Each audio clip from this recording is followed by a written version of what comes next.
Fala pessoal, tudo bem? Como vocês estão? Estudando bastante? Isso é importante. Estamos aqui hoje para o quê? Fazer nossa resolução de questões da FGV.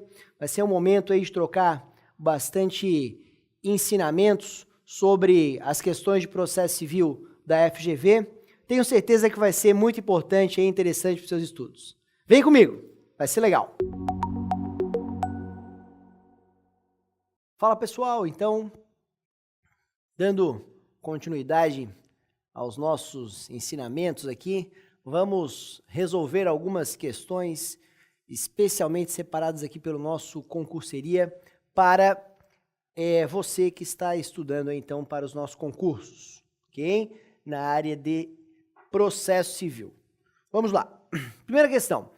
Pedro, proprietário de um bem imóvel situado na comarca de Niterói, ao saber que o mesmo foi ocupado sem a sua autorização por Luiz, intentou ação reivindicatória na comarca do Rio de Janeiro, onde é domiciliado. De acordo com a sistemática processual vigente, o réu.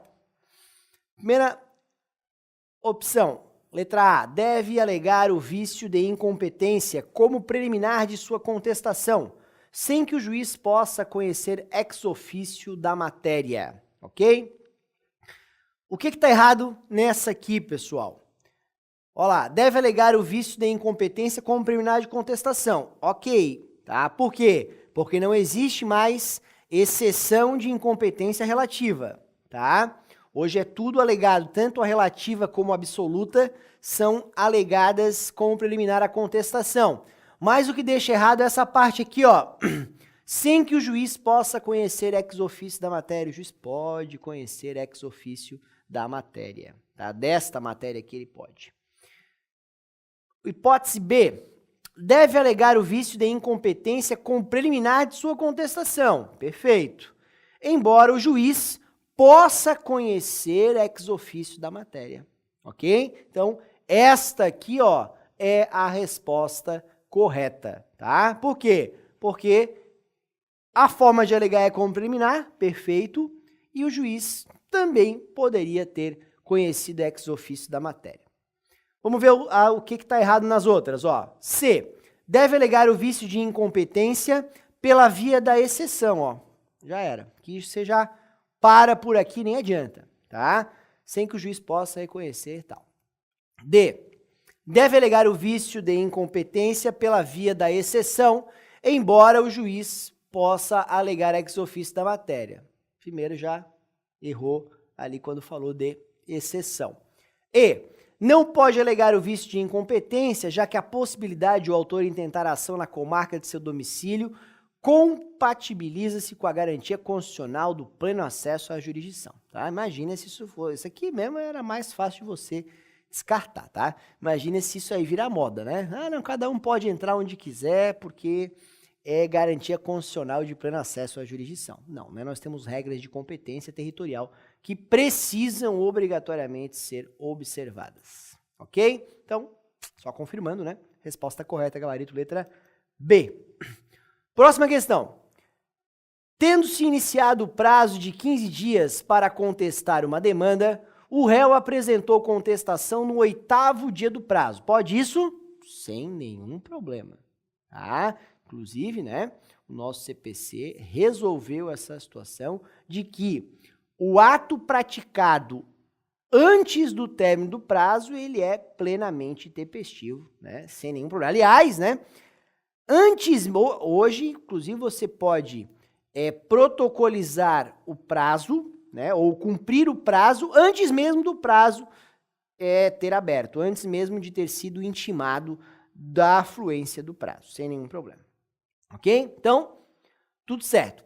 Agora vem, porém, no 14º dia do prazo, optou o demandado por protocolizar uma nova peça contestatória, nela deduzindo linha defensiva essencialmente diversa daquela exposta em sua primeira peça. Nesse cenário, deve juiz. Amigo, seguinte, amigo e amiga, tá? Seguinte. Protocolizei a contestação, eu posso protocolizar antes do prazo? Sem dúvida nenhuma. Mas protocolizei a contestação, operou a preclusão consumativa.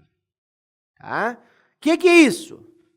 Eu não posso me arrepender do que eu escrevi na contestação mais. Fechado?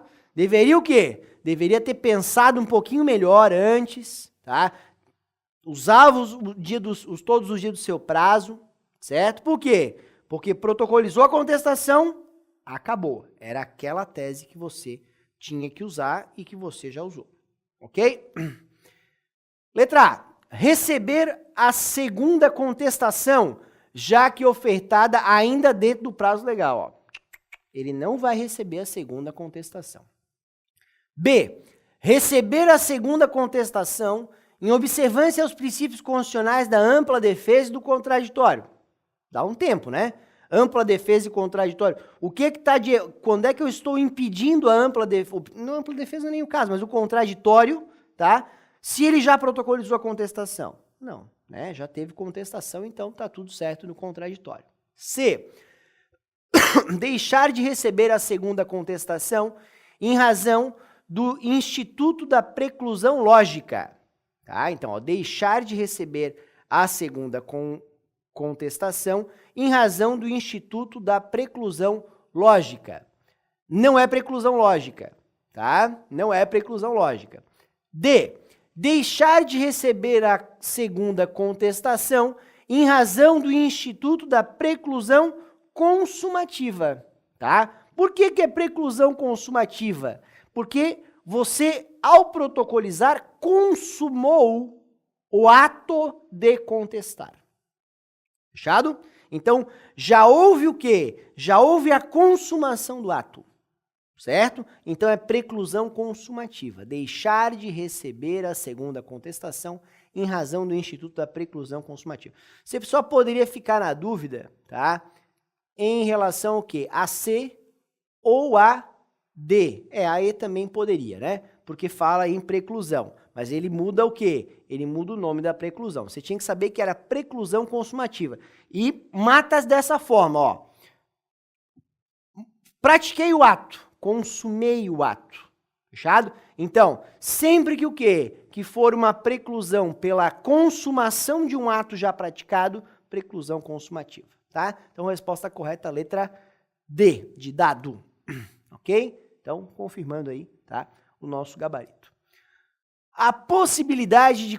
Próxima pergunta, tá? A possibilidade de concessão pelo juiz da causa de tutela antecipatória do mérito, inaudita altera a parte, em razão de requerimento formulado nesse sentido pela parte autora em sua petição inicial, está diretamente relacionada ao princípio. Tá, antes de responder, vamos só aqui uma situação importante.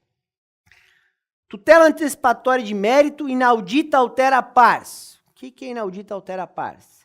É antes de estabelecer o contraditório. Tá? Então, antes mesmo de ouvir o que é que a parte contrária tem a dizer, o juiz defere uma tutela. Tá? Pode isso? Sem problema nenhum. Qual é o princípio que fundamenta essa situação? Ok? Vamos lá? Qual que você acha que é a resposta correta? Resposta correta aqui é letra C, ó. Inafastabilidade do controle jurisdicional. Ok? Então, é inafastável o quê? A possibilidade do Estado juiz controlar algo que é urgente, certo? E o quê? E depois ele possibilita o contraditório. Mas é claro, né? O juiz deve tomar muito cuidado antes do quê? Antes de deferir uma medida dessa. Por quê? Porque se ele defere uma tutela antecipada, inaudita altera pars, né? E isso causa um prejuízo muito grande ao requerido, é preocupante esse tipo de situação, tá? Então, tem que tomar cuidado. Mas a regra é o quê? É inafastabilidade do controle jurisdicional. Próxima pergunta. São condições para regular exercício da ação. Resposta correta, letra E. Legitimidade ad causam e interesse de agir. Tá? Por quê? Porque possibilidade jurídica do pedido deixou de ser um requisito, né? Uma condição de exercício da ação. Antes você tinha o quê? interesse de agir, legitimidade das partes e possibilidade jurídica do pedido. Ok? Código de 2015 veio para dizer que o quê? Que não, apenas nós temos como condições da ação legitimidade ad causam e interesse de agir. Então aqui você matava, ó, possibilidade jurídica, aqui também possibilidade jurídica, aqui competência do juízo não, é legitimidade das partes, e aqui demanda regularmente formulada, isso aqui não tem nada a ver. Ok? Então resposta correta, letra E. Ok? Vamos lá. Próxima questão. Diante do descumprimento de obrigação contratual, o credor ajuizou a ação de cobrança em face do devedor. A petição inicial foi distribuída à primeira vara civil da comarca da capital, no dia 22 de março de 2016, com juízo positivo de admissibilidade da demanda em 4 de abril e citação válida do réu em 19 de abril do mesmo ano, 2016. Por seu turno, o devedor também propôs demanda pleiteando declaração de nulidade do mesmo contrato, tendo a sua peça exordial sido distribuída à 9ª vara civil da mesma comarca, no dia 24 de março, com juízo positivo de admissibilidade da ação em 1º de abril e citação válida em 25 de abril. À luz da sistemática vigente, os feitos. Nós temos, óbvio, né, que o quê? Que esses feitos precisam ser reunidos, tá? Por quê? Para evitar decisões conflitantes, tá? Você tem alguma dúvida aqui de que há identidade de ações, não? Ou de que há uma semelhança entre o quê? Entre o que é pedido em uma e o que é pedido na outra, causa de pedir de uma, causa de pedir da outra. As partes são as mesmas, ok? Isso tudo vai gerar o quê? Isso tudo vai gerar uma hipótese de, ou hipóteses de conexão, tá? Então, olha lá.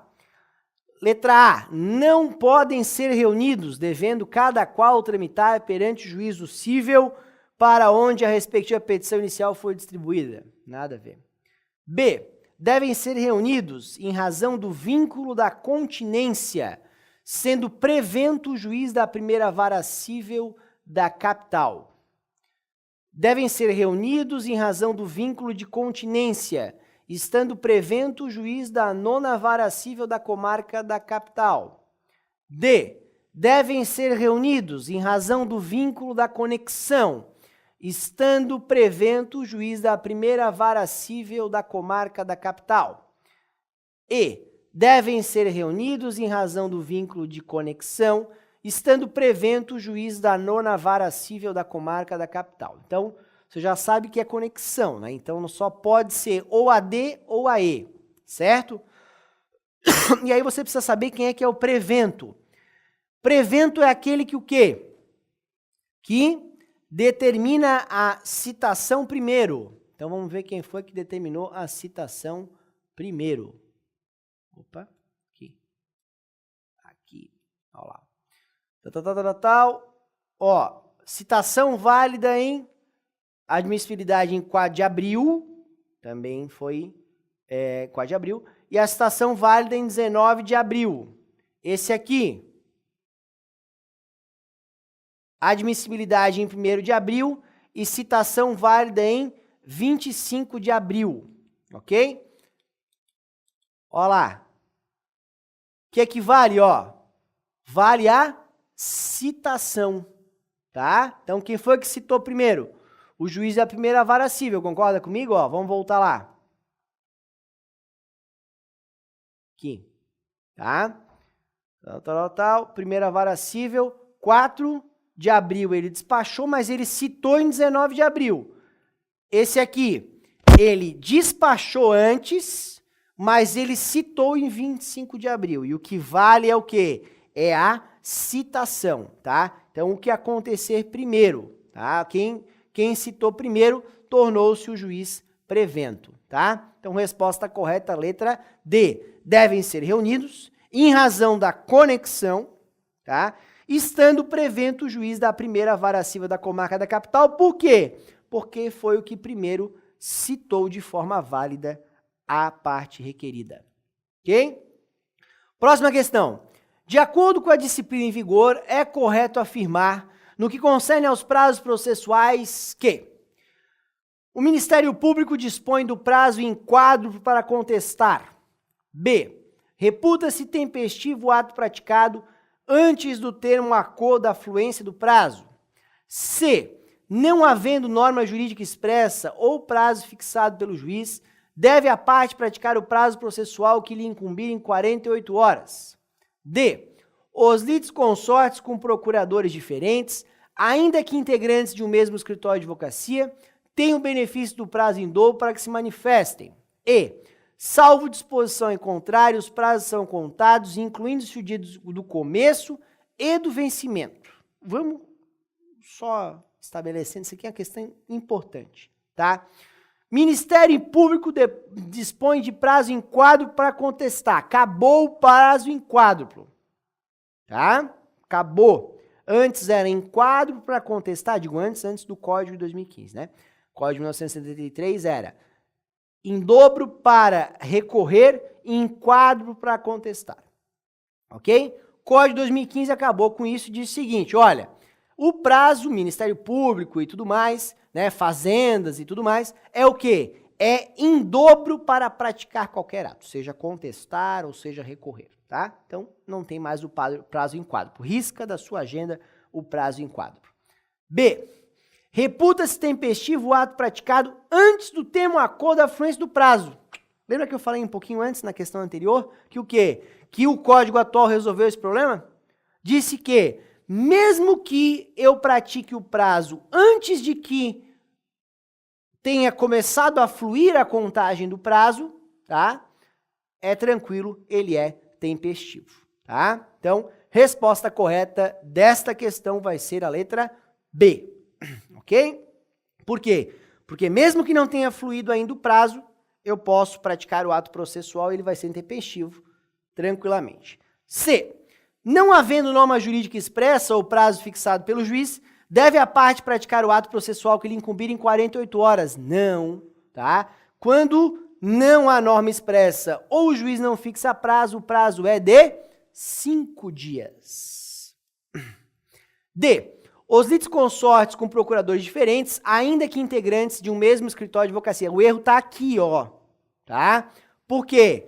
Porque eles não podem ser, os procuradores não podem ser integrantes de um mesmo escritório de advocacia. Tem que ser de escritórios de advocacia distintos. É isso que fala o código, tá? Então tá errado. Tá os dizeres aqui, até a vírgula aqui tá certo, tá? E daqui para cá também tá certo. O problema é esse miolinho aqui, ó, tá? Por quê? Porque eles não podem ser integrantes de um mesmo escritório de advocacia. E, salvo disposição em contrário, os prazos são contados incluindo-se o dia do começo e do vencimento. Não, é excluindo o dia do começo e incluindo o dia do vencimento. Fechado? Próxima questão. Ah, tá. Enfim, esse é o gabarito, né? Já falamos anteriormente. Próxima questão. Segundo a legislação vigente, a apelação é dotada de efeito suspensivo caso seja interposta contra a sentença que... Vamos lá. Resposta correta, tá? Já antecipo ela, essa aqui mesmo, a letra A. Rescindir contrato de compra e venda em que figure incapaz. Léo, por que é assim? Porque a lei diz que é assim, ok? Não tem muito o que fazer, tá? Está exatamente no rol das apelações dotadas de efeito suspensivo, tá? Que é uma regra, tá? É essa hipótese aqui, fechado? Na verdade, o código estabelece o quê? O código estabelece as hipóteses em que a apelação não será recebida no duplo efeito, tá? Porque a regra da apelação é o duplo efeito, devolutivo e suspensivo, tá? Então, você teria que saber, né, quais são as hipóteses em que não terá efeito suspensivo e aí você conseguia matar, ok? Então, essa hipótese aqui, ó, B, condenar o réu a pagar alimentos, só efeito devolutivo, não tem efeito suspensivo, tá? Confirmar tutela provisória concedida liminarmente, também só efeito devolutivo, não tem efeito suspensivo. Decretar a interdição, a mesma coisa, só efeito devolutivo. Extinguir sem resolução de mérito, embargos do executado, também não tem efeito suspensivo, só efeito devolutivo, tá? Então, resposta correta, letra A. Ok? Muito bem. Próxima questão. No que se refere à aferição da presença ou não das condições para o regular exercício da ação, a teoria aplicável é matéria doutrinária, não tem muito o que fazer, fechado? A teoria aplicável é a asserção, tá? Fechado? Tá lá. Próxima questão. No tocante à inércia, uma exceção a tal característica da jurisdição, de acordo com a legislação processual vigente, é a. No tocante à inércia você já sabe, né, pessoal? O que acontece? O judiciário, tá? Ele só age por provocação, né? Você precisa o quê? Acionar o judiciário para que ele, então, ele movimente a sua máquina. Existe uma exceção nesse quadrinho aqui, tá? Que é o quê? É a restauração de autos. Fechado? Que é um procedimento que o juiz pode, de ofício, tá, iniciar a restauração de autos. Mesmo que as partes não se movimentem, o juiz, então, poderá. Tá? Todos os outros, ó, ação de interdição, precisa o quê? Precisa movimentar o judiciário. Reintegração de posse, mesma coisa. Ação. Anulação de contrato administrativo, mesma coisa. Unidade de casamento, mesma coisa. A única que não precisa que alguma das partes movimente é a restauração de autos.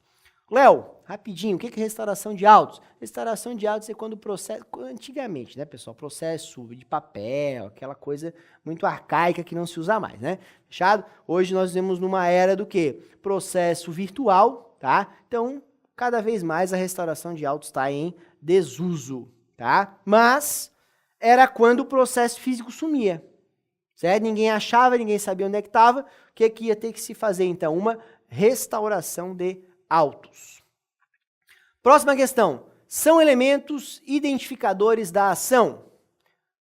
Parte superior do formulário.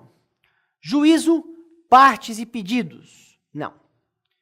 Juízo competente, causa de pedir e demanda. Não. C. Partes, causa de pedir e pedido. D. Partes, interesse processual e pedido. E. Causa de pedir, legitimidade e demanda. Resposta correta, letra C. Partes, causa de pedir e pedido, tá? São esses, então, os elementos identificadores da ação. Pessoal, espero que tenha sido proveitoso aí a nossa resolução de questões. Nos encontramos em outras oportunidades aqui na concurseria. Grande abraço para vocês, tudo de bom, estamos juntos. Valeu!